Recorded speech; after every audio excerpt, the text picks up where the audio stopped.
El sol del 9 de agosto del año 378 ardía sobre las llanuras de Tracia. Los grillos zumbaban entre la hierba seca, y el aire estaba cargado de polvo y tensión. Bajo el abrasador cielo de verano, dos ejércitos se miraban a lo lejos, como bestias a punto de lanzarse al cuello del otro. De un lado, el poderío de Roma, comandado por el emperador Valente.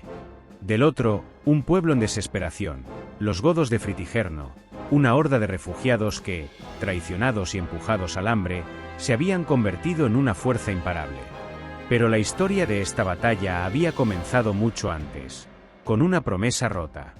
El mundo del siglo IV después de Cristo era muy distinto al de los tiempos gloriosos de Julio César o Augusto. El Imperio Romano, que en su apogeo había abarcado desde Britania hasta Egipto, estaba ahora dividido en dos mitades.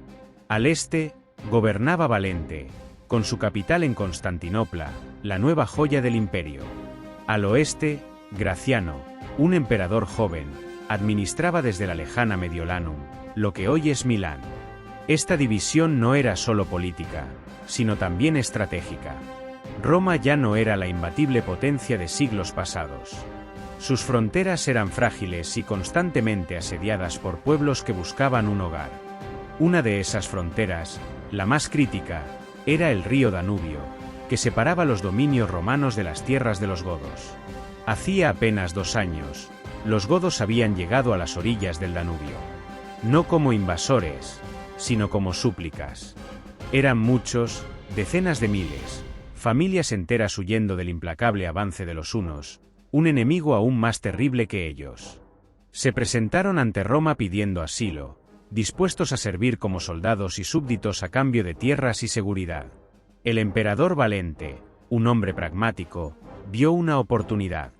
Aceptó acogerlos, creyendo que, si los asimilaba bien, los convertiría en un escudo viviente contra futuras invasiones. Pero lo que siguió fue un desastre de corrupción y negligencia. Los gobernadores romanos en Tracia, ansiosos por enriquecerse, abusaron de los refugiados godos.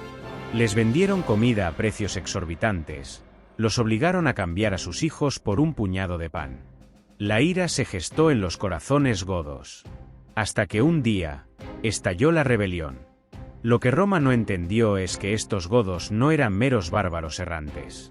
Entre ellos había veteranos de guerra, guerreros que habían servido en los ejércitos romanos como mercenarios. Hombres como Alateo y Safrax, líderes de la caballería pesada goda, conocían bien las tácticas y debilidades de Roma.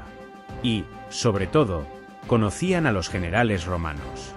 Uno de estos generales era Sebastián, un comandante experimentado enviado por Valente para pacificar la región.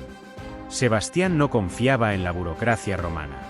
Sabía que la corrupción de los oficiales provinciales era lo que había llevado a los godos a la desesperación. Así que tomó un enfoque distinto. Con un pequeño grupo de soldados de élite, Sebastián organizó emboscadas rápidas contra los destacamentos godos, debilitando su avance sin provocar una guerra total. Durante semanas, sus ataques nocturnos aterrorizaban a los líderes godos. Nadie sabía dónde aparecería después.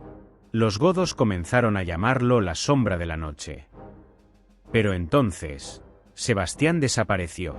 Un mensajero llegó al campamento de Valente con noticias escalofriantes. Según los informes, Sebastián había sido capturado por los godos. Sin embargo, en lugar de ejecutarlo de inmediato, Fritigerno le ofreció un trato. Si le contaba los planes de Valente, lo dejaría vivir.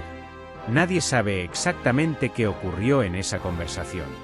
Algunos dicen que Sebastián se negó a hablar y fue ejecutado. Otros creen que intentó engañar a Fritigerno con información falsa, pero el líder godo no cayó en la trampa. Lo cierto es que, poco después de la desaparición de Sebastián, los godos cambiaron su estrategia. En lugar de seguir moviéndose al azar por Tracia, comenzaron a dirigirse directamente hacia Adrianópolis. La noticia llegó a Valente en Antioquía, la capital oriental del imperio. Los godos habían saqueado ciudades, aniquilado guarniciones y ahora marchaban libres por Tracia, la región que hoy comprende Bulgaria, el noreste de Grecia y la parte europea de Turquía. No podía permitirlo. Su orgullo y su deber como emperador exigían una respuesta. Así que, Dejando a sus mejores legiones en Oriente para proteger la frontera con Persia, reunió un ejército apresurado y partió hacia el norte. Pero antes de llegar, recibió noticias que lo inquietaron. El emperador de Occidente, Graciano, venía en su ayuda con tropas frescas y veteranas desde la Galia. Si esperaba unos días, podría enfrentarse a los godos con una fuerza combinada. Pero Valente no quería compartir la gloria. No con Graciano, un emperador joven y aún sin méritos en la guerra. No con nadie. Decidió atacar solo. Los dos ejércitos se encontraron en las llanuras cercanas a Adrianópolis, una ciudad estratégica situada en la actual Turquía, a menos de 200 kilómetros de Constantinopla.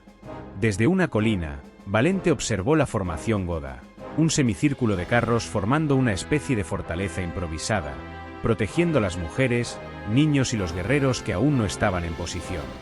Pero algo no encajaba. ¿Dónde estaba el grueso de la caballería goda? Su exploración no los veía por ningún lado. Quizás, pensó Valente, estaban en retirada. El emperador no quiso esperar más. Ordenó a sus tropas avanzar.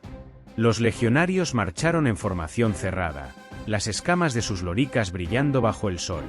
Al llegar al campamento godó, las primeras filas comenzaron a chocar con los guerreros enemigos. Los godos resistían ferozmente, pero el empuje de los disciplinados romanos los estaba doblegando. Entonces, un bramido resonó en la distancia. Desde más allá de las colinas, apareció la caballería goda, miles de jinetes con lanzas y espadas brillando, descendiendo como una marea imparable. Habían estado escondidos todo el tiempo, esperando a que los romanos se comprometieran en el ataque. El pánico se apoderó del ejército de Valente. Al caer la noche, el campo de batalla era un cementerio. Más de 20.000 romanos habían muerto, 2/3 partes del ejército de Valente. Fue la peor derrota que Roma había sufrido en siglos.